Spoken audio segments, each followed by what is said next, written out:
Montana. In Spanish, the word means mountain, but the mountains that cover the western third of the state are just a single example of our vast geographical diversity. Geographers have traditionally divided the state into three sections. Rugged mountains in the west, in the middle, high plains interrupted by low mountains and eroded valleys, and to the east, the endless horizons of the Great Plains. Montana is this, but more, much more. Geologist Eugene S. Perry called the state an encyclopedia of geology.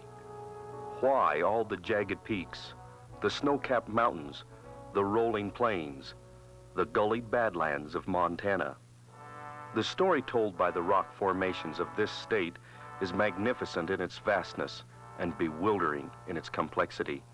It is a story which tells of a different world, of vanishing races of animals, grotesque in shape and size, of an earth in turmoil whose convulsions crumpled layers of sedimentary rocks as though they were sheets of paper, of movements of molten rock miles in extent, and of the ceaseless activities of running water which tore down the highlands and filled in the seas. With its varied physiographic and geologic conditions, Montana is a geologic encyclopedia in physical form. Well, around 200 million years ago, most of Montana, especially the eastern part of Montana, was covered by shallow, warm seas, which deposited limestone over millions and millions of years. Following that, the limestone and interlayered shale in a number of places was followed by the advent of rising land in the west, gradually rising, not really mountain building as such at this time, but rising land in the west so that there were a lot of shales developed in the west, streams eroding those areas of shale carried the material into the seas, and in the intervening area, coal swamps along the shoreline. The coal swamps migrated back and forth, eastward at times, westward at other times, so that they covered a large area of central and eastern Montana. Following that, in the general time period of, say, 70 million years ago, the Pacific Ocean floor was in the process of colliding with the North American continent, which is moving in the opposite direction. The collision resulted in crumpling of the edge of the North American continent as a result of these two forces coming together and neither of them being willing to give, so that the edge of the North American continent for a few hundred miles inland was crumpled up, folded, faulted, some rocks thrust up over other rocks, and this whole process gave rise to the Rocky Mountains as we now know it. When it entered the Union, Montana was nicknamed the Treasure State. Although our mineral wealth rivaled that of other states, California was already known as the Golden State, and Nevada the Silver State. But it turned out that Treasure State was an appropriate name for the land. Our wealth came from more than hard rocks lying beneath the Earth's surface. Much came from earlier life, plants and animals who lived here millions of years ago. Yes, to begin with, the oil and gas was developed in the older rocks, the rocks prior to about 200 million years ago, rocks including the limestones and shales. The oil and gas developed through decay of the organic remains in those rocks. The oil and gas is lighter than water, gradually migrated upward through the overlying rocks, being collected in arches or perhaps folds or even faults which had cut off the underlying rocks. Those structures primarily developed at the time of mountain building in the Rockies. As far as the coal is concerned, the coal swamps that I mentioned are along the edge between the shallow seas to the east and the gently sloping land to the west, and those coal swamps migrating back and forth. The vegetation, the trees and plants, other vegetation collected in those coal swamps, gradually building up year after year, century after century, so that it formed initially peat and subsequently coal and more hard coal later on. The coal obviously is interlayered between the rocks in which it was deposited, the sands and other rocks in which it was initially deposited, and has not obviously migrated out of those rocks. The beasts, great and small, who roamed the dense forests of ancient Montana, gave us more than a wealth of fossil fuels and resources. They gave Montana a rich scientific treasure that has enabled scholars to begin piecing this lost world back together.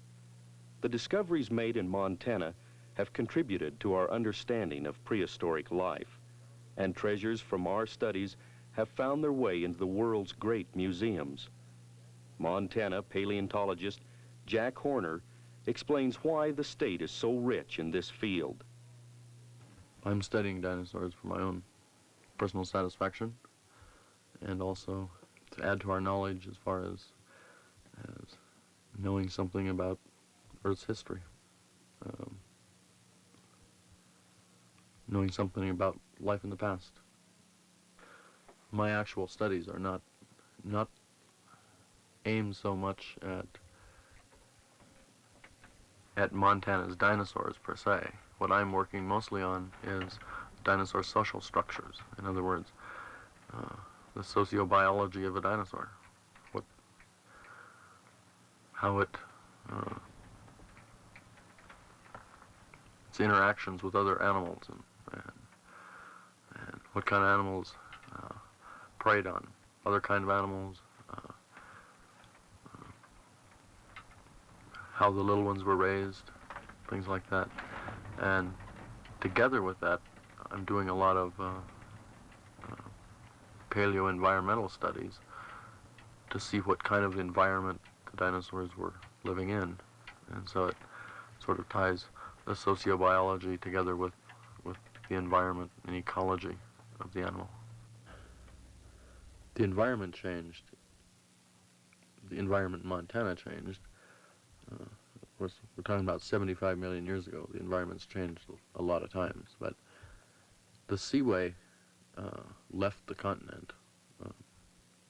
We call regressed off of the continent, left it, and that changed the climate a lot. I mean, once the seaway was in, there were currents going up and down through the continent, but once that left, the whole continent would have become drier, and throughout the last 75 million years, there would have been a lot of changes, but there was never another seaway, so you would never end up with as much lush vegetation as you had when the dinosaurs were here.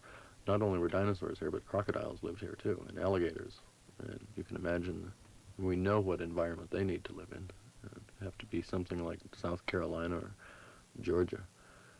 And that's the kind of environment we were looking at then. As far as why the dinosaurs are not at this site, it's like anything else. An animal only lives so long before it dies.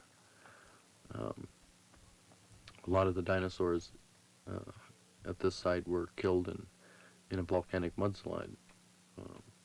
Probably 800 to 1,000 individuals died in that.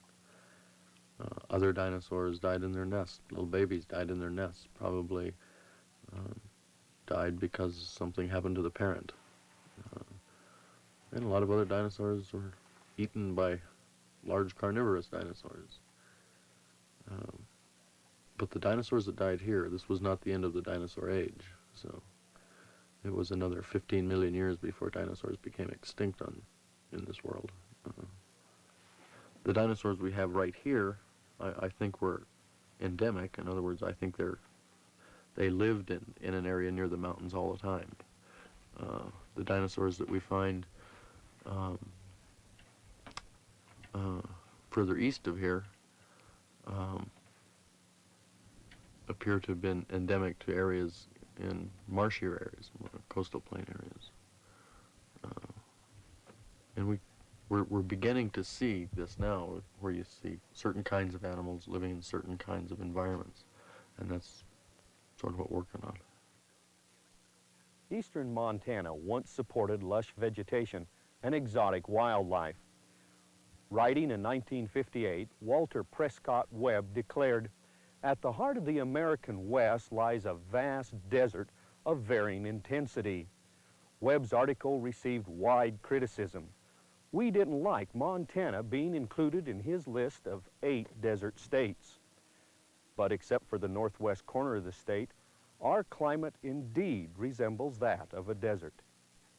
Arid in the east, semi-arid in the west. The Great Plains are the burnt right flank of the desert, according to Webb. That's why much of Montana's agricultural potential went untapped until this century. The kind of large-scale farming the land required just wasn't possible without mechanization. And so, agriculture became yet another treasure to spring from the land. The land that rivers and glaciers, water and ice shaped and molded. During continental glaciation, beginning about 2 million years ago, the ice from Canada extended down about as far as the Missouri River. This was the continental ice sheet that covered virtually all of Canada and gradually petered out down at the Missouri River, which in fact owes its present position to the southern extent of the ice. The Missouri, by the way, used to extend off to the northeast, gradually draining into Hudson Bay rather than the Mississippi. South of the Missouri River, the landscape is characterized by the high plain surface, which is capped by a few tens of feet of gravels carried out from the mountains. That high plain surface developed during the desert environment, and along came glaciation with its greater moisture. That greater moisture provided the through-growing stream channels which gradually eroded that landscape. So what we see today is the flat expanse of the high plain surface cut into by the valleys which were generated during the glacial periods of the last couple of million years. In western Montana or southwestern Montana, the same sort of thing happened. The desert environment provided the gently sloping flanks of the valleys, the gravelly slopes that slope just a few degrees toward the center of the valley. And when the ice ages came along with their greater moisture, it again provided sufficient moisture for through-growing streams such as the Madison River, which eroded those valleys a little bit deeper, provided the flat floodplains adjacent to the present stream courses, and leaving the desert fans standing above those present flood courses. So essentially the same environment for the mountain valleys of western and southwestern Montana as the flat plains of central and eastern Montana.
Our time as human beings on Earth has been so short.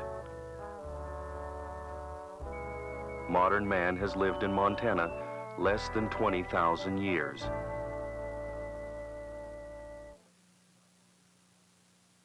Yet we've already made our mark, left our traces.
We've changed the course of rivers.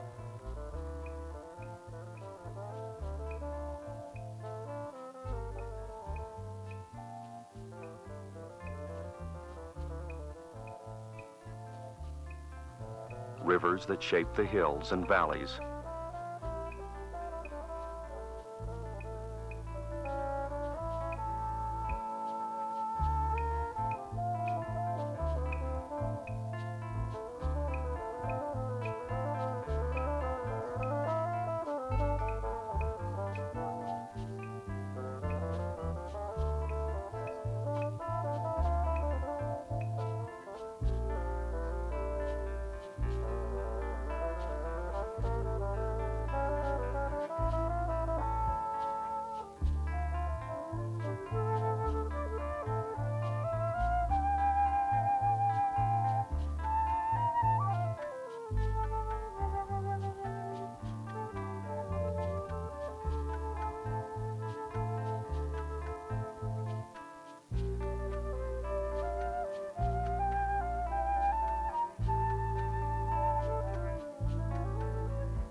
We've changed in a short time what it took millions of years to create.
We've allowed weeds to flourish.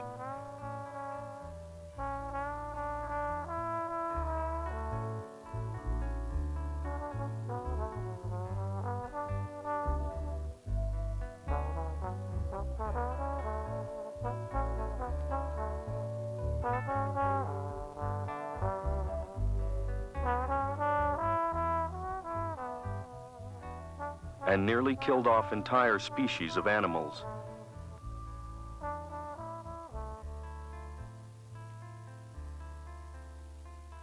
As much as we've changed the land, however, the land has changed us as well. Well, sometimes it would appear that it does because we view things in a simplest form. But if we look at Montana through a period of time and the people in their interaction with the land, we could go back to fur trading days, for example, and see that the people involved in the fur trade had to find their furs where the animals were, and in a sense this would tell us the extent to which they were dependent on that particular part of the environment. When mining came along, it's a little different circumstance because minerals are where you find them. They're not necessarily directed in any sense, except in a deep geologic sense.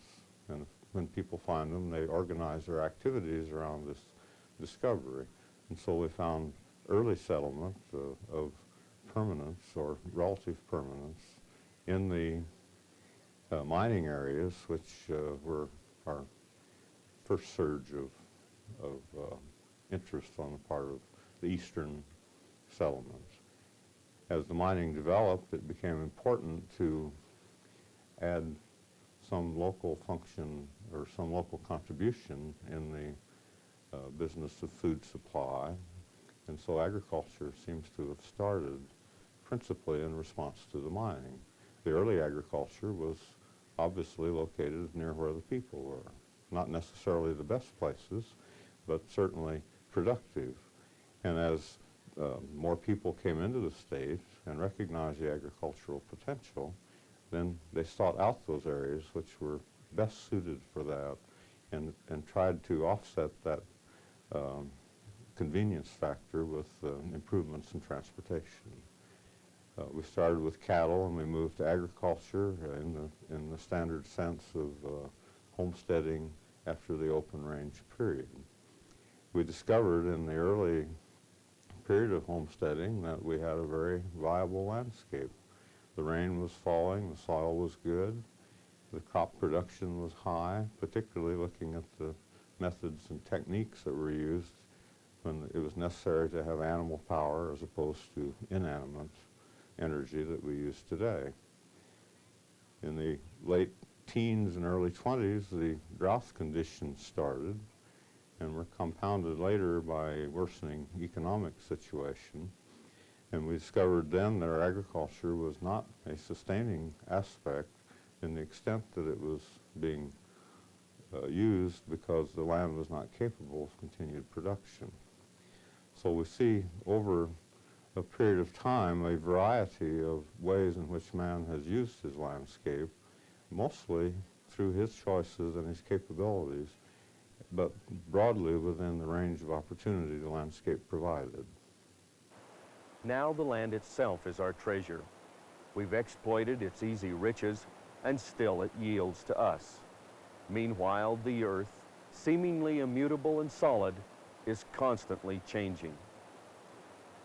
Earthquakes and volcanoes, the most dramatic changes. Erosion, sometimes dramatic, yet always constant, wearing away mountains, washing away the land. In his book, The Big Sky, A.B. Guthrie describes how the Missouri River eats away at its banks. The Missouri was boiling. It gouged at the bluffs, undercutting the shore. Great sections of bank had slid into or toppled over, making slow splashes which the current caught up and carried on and lost in its own hurry. The Missouri was a devil of a river. It was no river at all, but a great loose water that leaped from the mountains and tore through the plains, wild to get to the sea.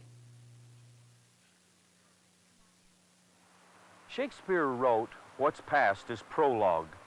Our past is in the land. Our future is there also.